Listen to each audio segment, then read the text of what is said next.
It's true. Sometimes I'll do a speed round, but let's avoid that. What did it feel like being in Lord of the Rings? What's your name, dear? Mason, Mason, how old are you? 9. 9. I have a 9-year-old daughter. I would like to think she'd be as brave as you are to stand up and ask a question. What was it like to be in the Lord of the Rings?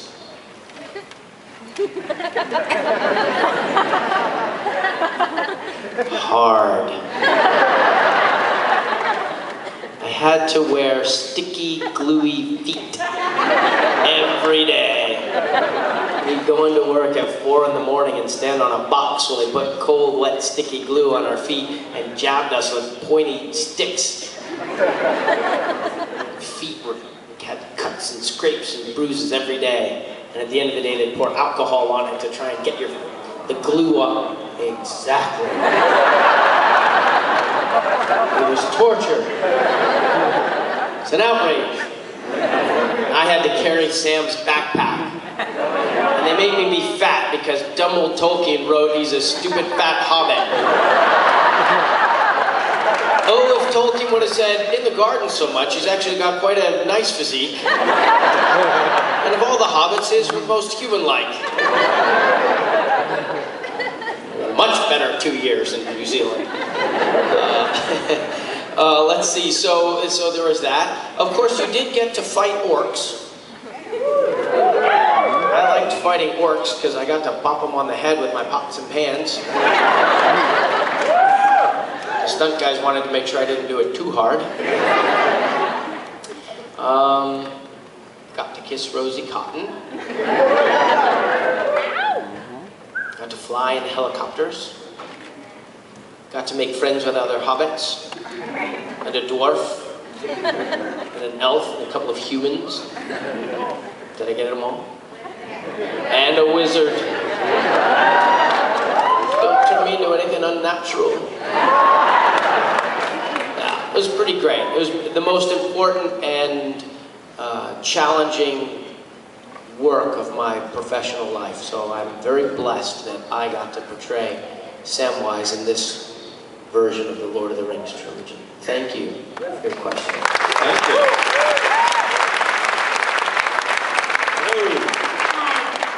I'd like to ask on behalf of my father with the sleeping baby over there. Hey, I know you. Out of all of the Waterroom movies you filmed, which was your favorite to actually film and all the stuff you got to do? Well, we made them like one big movie, Dad.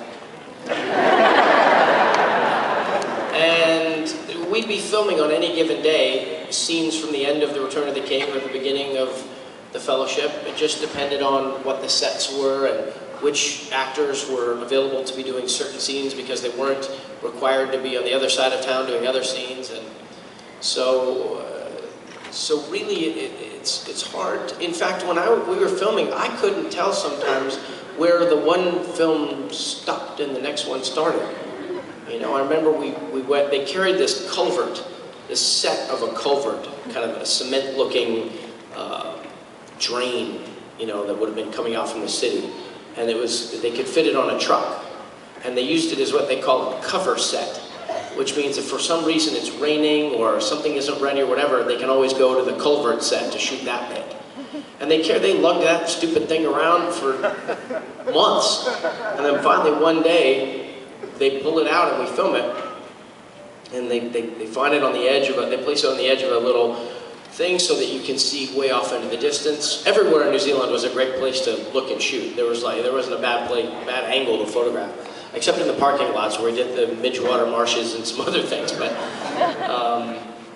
But we were sitting in there, and Frodo was asleep. Frodo was always asleep. Sam was always looking after him.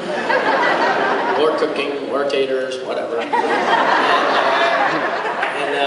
It became clear that this was the first shot of the third film.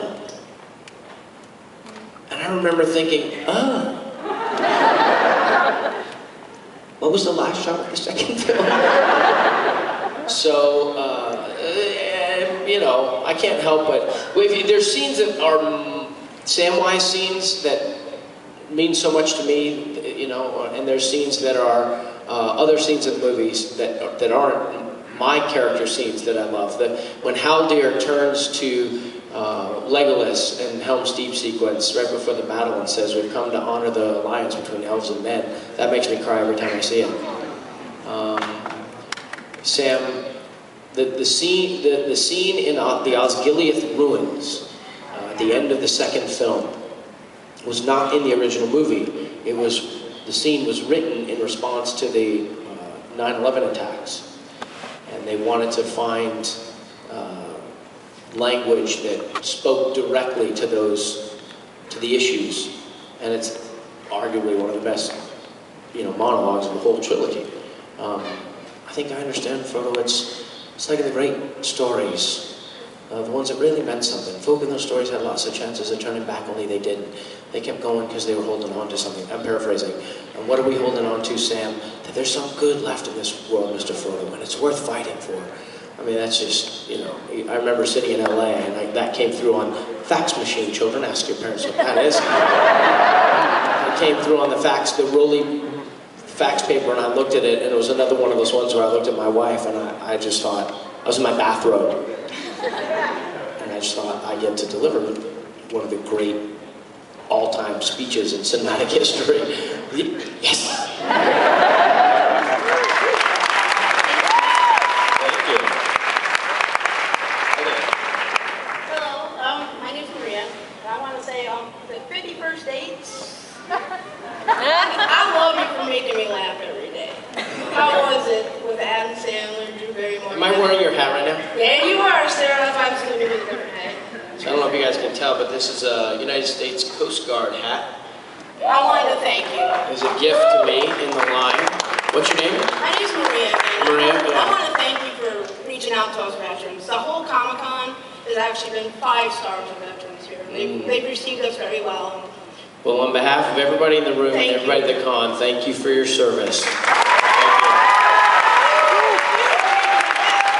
you. So what you really want to know about is the lisping, fishnet wearing, pectoral dancing, butt clenching Doug from 51st Date. That's not easy. It's not steroids, it's protein shakes. Somebody at a con once said to me what their favorite line was, and I don't even remember it in the movie, but now it's my favorite line too, where apparently Doug says, sounds kind of fruity. That's your great line. Anyhow, so, yeah.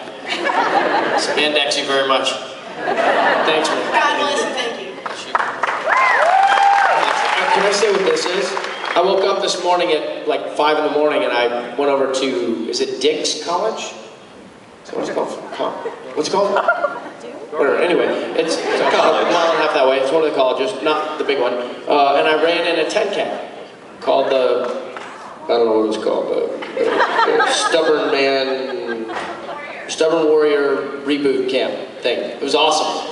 My calves are killing me. It's fun. I always like to get up and do a run in whatever city I'm in so I can feel like I know more about the city than just the inside of the convention hall. And these young cadets were out there servicing the run, and it was an intimate run because the rain and the cold. I think only maybe 75 people came out, but we had an absolute blast, and so I really appreciate that we were able to do that. And on race days, I always end up wearing my medals around, so there you go.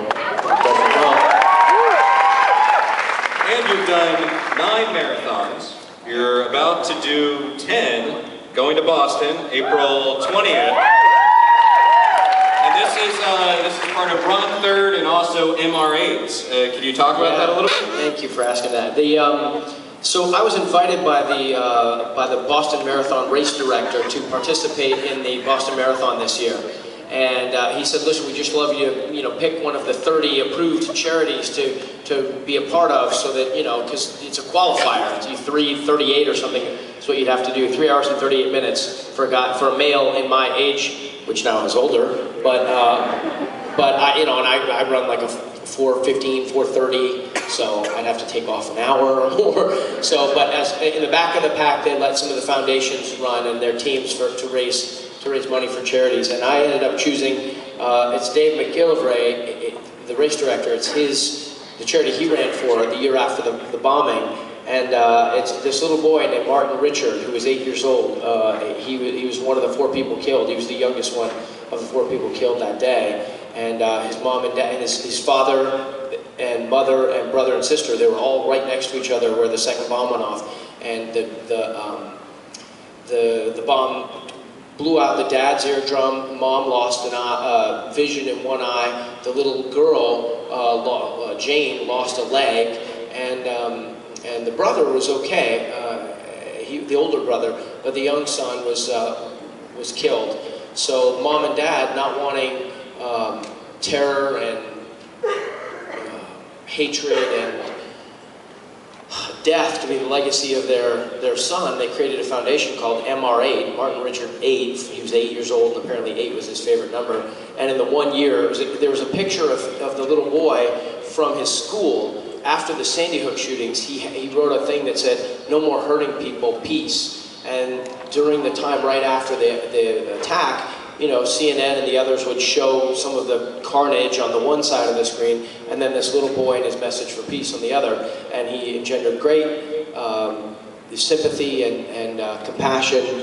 And so they raised over $1 million in that first year afterwards. And they picked some youth athletic and youth education programs. And so I joined it. There's 71 of us. And I've raised about 12 grand so far. And we're all raising money, and if you go to my Facebook page or whatever, you can click if you want to donate $1 or something. But it's been an amazing thing being a part of a team like that and running on behalf of such an important idea.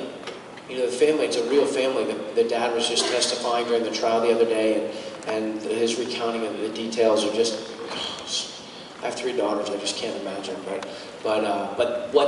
what they think is important is to value life and to honor the spirit of running and what it means to be disciplined and work hard and have dreams and have goals and achieve them and work together as a community to build, you know, a generation where people don't feel the need to do that horrible thing, where we understand that our community is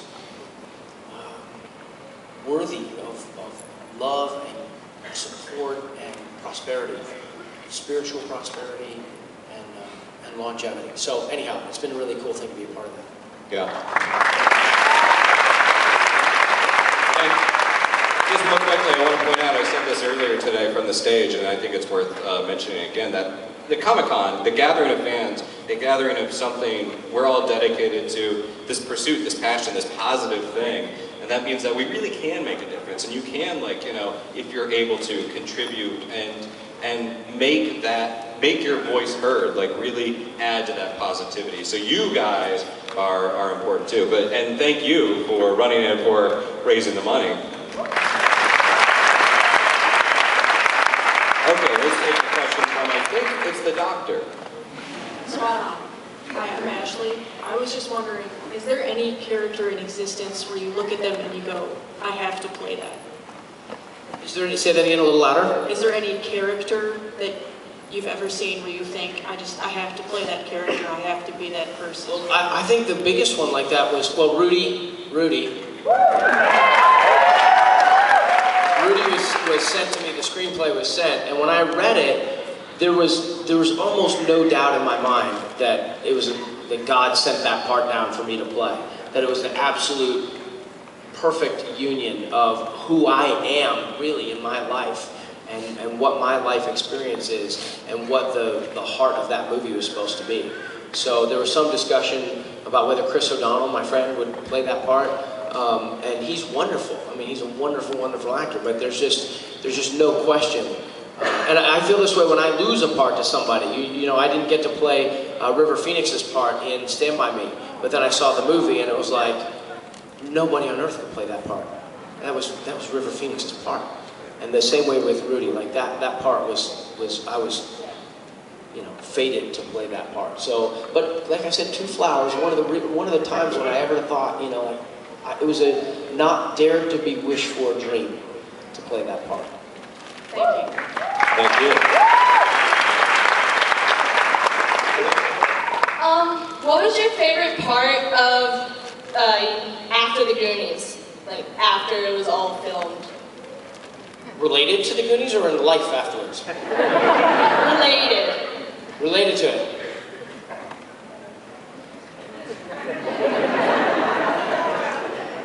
Wow.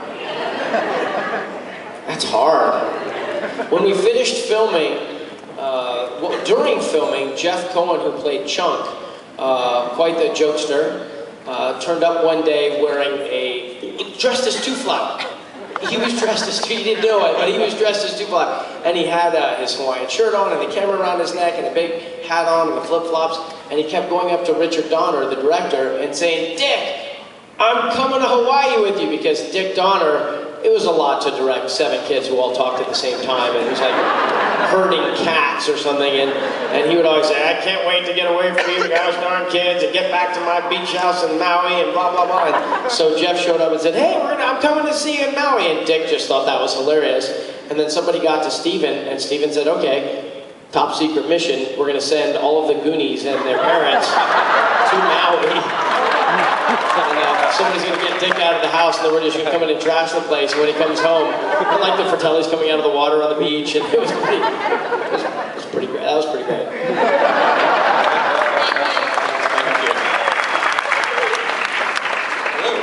Hello. I'm going to have to start this off by saying Goonies never die. No, you got it wrong, man. Try it again. Goonies never die. Nope. Help him out. You don't want to say it now. Goonies never say die. No, we don't. I heard a speculation about a year ago that you guys were in talks of making a reunion type movie. Is there any I've heard truth to that? speculation about that since 1986. For some reason, Dick Donner on TMZ coming out of a restaurant told the world that it was happening immediately, and it began the great I don't know, but it'll happen soon quest of my life. I know that they're trying actively. I know that they're doing that, and they will eventually get it done. And it's not a remake. It'll be I guess reunion is a reunion. I suppose if they use the original cast, which they've indicated at this moment that they want to do, and I'm sure the original cast will be happy to be a part of it. And but none of us is getting any younger. So whether in my lifetime or beyond, it is an absolute certainty that they will do a Goonies sequel for the sole reason that everybody wants one. The first rule of marketing is give the people what they want. Thank you. Thank you. Goonies.